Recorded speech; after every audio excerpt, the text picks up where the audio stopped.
Hello guys, আমি Rohit and this is my channel Indian Cinephile. So আজকে আমি review করতে চলেছি ধুরন্ধর দ্য রিভেঞ্জের। ইয়েস, জানি আমি অনেকটাই লেট। অ্যাকচুয়ালি আমি কটা দিন একটু বিজি ছিলাম অ্যান্ড একটু ট্রাভেলও করছিলাম, যে কারণে আমি ভিডিও করে উঠতে পারছিলাম না। বাট অবশেষে আমি ধুরন্ধর দ্য রিভেঞ্জ দেখে নিয়েছি এবং আমার মুভিটা কেমন লেগেছে সেই ব্যাপারে আমি তোমাদের আজকে বলবো। সো এক কথায় বলতে গেলে মুভিটা আমার চরম লেগেছে। মুভিটা first to last mind blowing হয়েছে। একদম ফিল্ম শুরু হতেই 5 থেকে 10 মিনিটের মধ্যে একটা অ্যাকশন সিকোয়েন্স আছে যেটা জাস্ট অসাধারণ। যেরকম অ্যাকশন কোরিওগ্রাফি হয়েছে, যেরকম তার পেছনে ব্যাকগ্রাউন্ড মিউজিক চলছে, প্রত্যেকটা অ্যাসপেক্টে সেই অ্যাকশন সিকোয়েন্সটা জাস্ট অসাধারণ। অ্যান্ড রণবীর সিংয়ের অ্যাক্টিং জাস্ট কোনো কথা হবে না। যেরকম সে ইমোশনালি ফিল করাচ্ছিল আমাদের মুভিটার মধ্যে, সেরকমই তার অ্যাগ্রেশনটা আমরা বুঝতে পারছি। সেরকমই কিছু কিছু জায়গায় একটুখানি ম্যাডনেসও দেখিয়েছে, যেটা দেখতে খুবই ভালো লাগছিল। অ্যান্ড আমার কাছে ধুরন্ধর 2 মুভিটা আই থিঙ্ক ধুরন্ধর ফার্স্টের থেকে অনেক বেটার লেগেছে। তার একটাই কারণ হচ্ছে এর ইমোশনটা। সো এই মুভির ইমোশন যে লেভেলটা আছে সেটা ধুরন্ধর 1-এর থেকে অনেকটা বেটার, এটাকে ছাপিয়ে অনেকটা উপরে চলে গেছে। আমরা অনেক জায়গাতে ইমোশনাল হয়ে পড়ি রণবীর সিংয়ের ক্যারেক্টারটার সাথে। অ্যান্ড জসপ্রীত সিং রঙ্গি অ্যান্ড হামজা আলী মাজারি দুখানা ক্যারেক্টারই খুব সুন্দরভাবে কমপ্লিমেন্ট করেছে মুভিটাকে। অ্যান্ড এই ভিডিওটার মধ্যে সামনে কিছু স্পয়লার আসতে চলেছে, তো যারা যারা মুভিটা এখনও অবধি দেখোনি তারা প্লিজ এই ভিডিওটাকে স্কিপ করে যাও।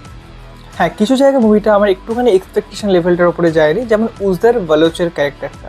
আমার মনে হয়েছিল যে তার ক্যারেক্টারটা এই ফিল্মটার মধ্যে খুব বেশিভাবে ইম্প্যাক্ট ফেলবে, যেটা সেই ক্যারেক্টারটা ফেলতে পারেনি। অ্যান্ড অর্জুন রামপালের ক্যারেক্টারটা, মানে যে মেজর ইকবালের ক্যারেক্টার, তার যে ব্যাক স্টোরি এবং তার যে পার্সোনাল লাইফটা মুভিটার মধ্যে দেখিয়েছে, এটা আমার খুবই জাস্টিফাই লেগেছে। এবং ক্যারেক্টারটা থেকে আমরা একটু হলেও কিছু কিছু জায়গায় আমরা সেইটার জন্য কানেক্ট করতে পেরেছিলাম। অ্যান্ড সঞ্জয় দত্ত, আর মাধবন, অর্জুন রামপাল সবার ক্যারেক্টারই মুভিটার মধ্যে খুবই ভালো।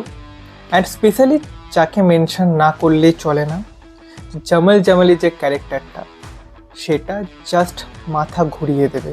একদম লাস্টে গিয়ে ফিল্মটার মধ্যে যে টুইস্ট আছে ওই ক্যারেক্টারটা নিয়ে, এটা তোমরা অবশ্যই বুঝতে পারবে না অ্যান্ড গেস করতে একদমই পারবে না। কিন্তু জানি এই কদিনের মধ্যে ফেসবুক অ্যান্ড ইনস্টাগ্রামে ভরে ভরে স্পয়লার দেখতে পেয়েছি। আমি নিজেই ফেসবুক ইনস্টাগ্রাম খুলতে পারছিলাম না। তো তোমরা অবশ্যই জেনে গেছো যে সেখানটা কী হতে চলেছে। তার সত্ত্বেও তোমাদের অনেকেরই সেই জায়গাটা খুবই সারপ্রাইজিং লাগবে। অ্যান্ড তার ক্যারেক্টারটা জাস্ট এই মুভিটাকে এইখান থেকে এইখানে নিয়ে চলে গেছে। এবং একদম লাস্টে ক্লাইম্যাক্সে একটা খুব বড় ফাইট সিন আছে, সেটা ওয়েল কোরিওগ্রাফ, পেছনে ব্যাকগ্রাউন্ড মিউজিক খুবই ভালো। অ্যান্ড যেরকম করে সেখানে রণবীর সিংয়ের অ্যাগ্রেশন আমরা দেখতে পেরেছি, যেটা অতুলনীয় আমার মনে হয়েছে। তো যারা যারা মুভিটা দেখোনি প্লিজ গিয়ে এক্ষুনি দেখে ফেলো।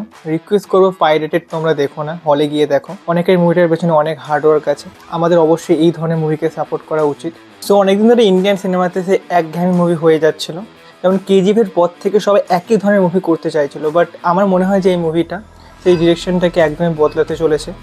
এরপরে আমরা অনেক এরকম ধরনের মুভি দেখতে চলেছি। And specially thanks to Aditya দার এরকম লেভেলের ডিরেকশন দেওয়ার জন্য। এরকম ডিরেক্টর ইন্ডিয়াতে খুব কমই আছেন এবং আমি তার নতুন কাজের জন্য খুবই এক্সাইটেড। তার পরবর্তী কাজ কী আসতে চলেছে আমি সেখানে অবশ্যই চোখ রাখবো। অ্যান্ড এই মুভির যে মিউজিক ডাইরেক্টর, সে জাস্ট পাঠিয়ে দিয়েছে। যেরকম করে সে প্রথম পার্টটার মতনই ওল্ড মিউজিকগুলোকে, মানে ওল্ড সংগুলোকে রিমিক্স করেছে, যেটা সিনগুলোর সাথে যেরকম লেভেলে কমপ্লিমেন্ট করেছে সেটা আমি বলে তোমাদের বোঝাতে পারবো না। সেটা হলে তোমরা এক্সপিরিয়েন্স করো, জাস্ট তোমরা ছিটকে যাবে। অ্যান্ড এই মুভিতে একজনের ক্যামিও আছে, যেটা খুব একটা ইম্প্যাক্টফুল নয়, মোটামুটি লেগেছে আমার। অ্যান্ড সব থেকে যে ইম্পর্টেন্ট কোশ্চেনটা ছিল আমাদের, যে বড়ে সাহেব কী হতে চলেছে, তো তার ব্যাপারে আমি খুব একটা বেশি ডিসকাস করতে চাইছি না, এটা তোমরা নিজেরাই দেখো মুভিটাতে।